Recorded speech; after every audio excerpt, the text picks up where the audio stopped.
followers. I'm a counseling psychologist based in South Africa, and I'm currently walking the dementia journey with a loved one. So today I'm going to be speaking about aggressive behavior with regards to dementia, and we'll be looking at both the causes of aggression as well as the non-medical means by which to minimize it or to manage it. So as we know, dementia tends to progress from early stages to the later stages. And in the mid to later stages, personality and behavioral difficulties tend to become a bit more pronounced. So these changes may include aggressive or combative behavior, and it generally takes one of two forms. So there could be the verbal side, which is the screaming or the lashing out, making of threats, swearing, use of vulgar language, or just generally being insulting or degrading to people around them. And the physical side is the hitting, the biting, the throwing, kicking of things, of objects. And what we've noticed is that individuals who display aggressive traits prior to the dementia diagnosis may become even more aggressive as the disease progresses. But those who may not previously have displayed aggressive traits tend to become suddenly more verbally aggressive or physically aggressive. So it's not uncommon for someone who's generally been calm their entire life to suddenly become this person who uses vulgar language, and it generally comes as quite a shock to friends and family members. So if we look at what is the cause behind this, it falls within three categories. So the first one is physical changes to the brain.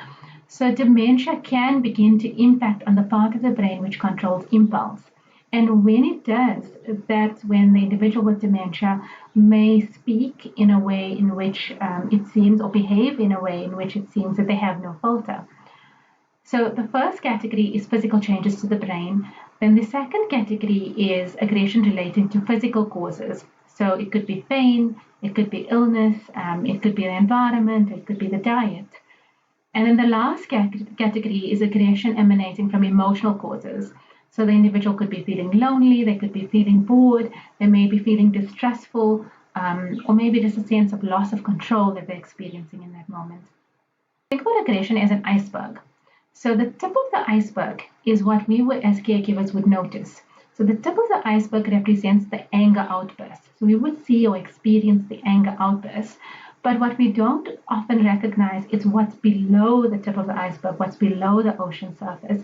And those are the physical or the emotional triggers. So, an individual with dementia may find it difficult to articulate or to comprehend or to communicate what they're experiencing. And this can come out as aggressive behavior. So what we really do then need to unpack is what is underneath that ocean surface.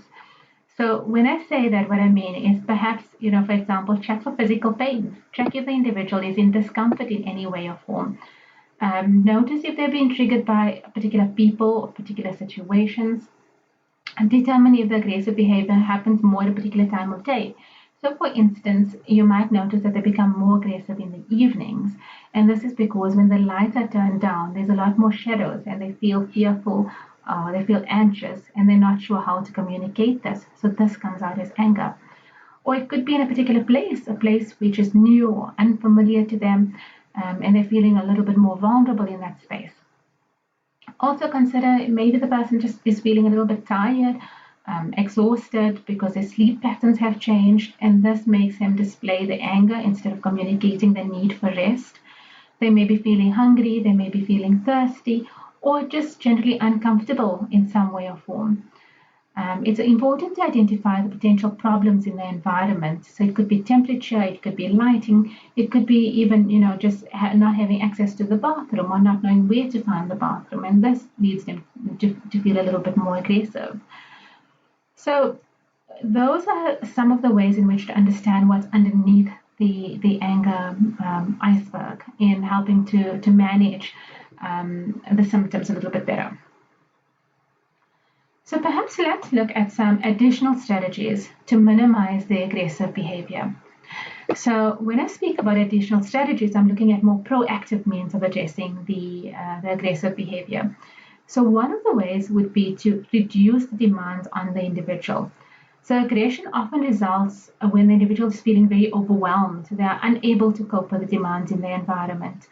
So, for instance, if the individual is sitting in the middle of a group and people are speaking all over each other, I would rather let them sit on the edge of the group with only one or two people speaking to them, so to minimize the demand for their attention in that moment. They also may be experiencing difficulties in completing everyday tasks. So I would break down tasks into more simple steps. I would speak in simple sentences, repeat myself if necessary, and I would avoid very busy or chaotic or noisy environments, as this can also cause a sense of anxiety. So the first step or the first strategy that I would recommend is reducing demands on the individual. Then the second proactive strategy that I would use is to maintain a consistent and unrushed routine. So structure and routine seem to help the individual with dementia to feel calmer, to feel more settled, and to feel in control of the environment. So to create a schedule or a routine would help the person with dementia, and you could even write the schedule down on a whiteboard so that they can see it, so the environment becomes more predictable for them and the day becomes more predictable. And because they can refer back to the whiteboard, this would also aid in the recall. And then I would also keep the environment consistent. So this is a third strategy that I would use. So I refer to the physical environment in the strategy. So I would not move furniture around too much. I would keep things in their places, in specific places where they can be found, where they've always been, because familiarity and consistency are more likely to foster a sense of safety.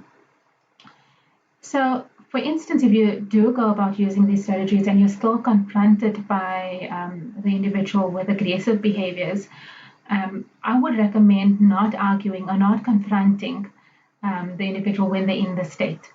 I would rather speak to them in a lot calmer or gentler tone, in a reassuring tone, as this will help them to calm down and settle down. If you feel that your patience has run thin, which is quite normal and expected as well, leave the room. If your loved one is safe enough to be left alone, leave the room and come back a little bit later. This will help them to diffuse the anger that they're experiencing. I might also try distraction. So give them something to eat, give them something to do, show them something, so distract them in some ways or form. It would detract from the anger outburst. So these are all the proactive additional strategies that I might implement in the environment to minimize aggressive behaviors. Then, I think in closing, it's just very important for us to all remember that aggressive behavior amongst dementia patients is not a choice. It's not something they actively decide to do in many instances, but rather it's a symptom of the disease. And if we can think about it in that way, we can help them to minimize the aggressive outbursts. So I hope that you found this video useful, and if you did, please subscribe to the Dear Dementia YouTube channel. I'll be posting additional videos on the caregiving role and tips and practical suggestions to help with managing dementia.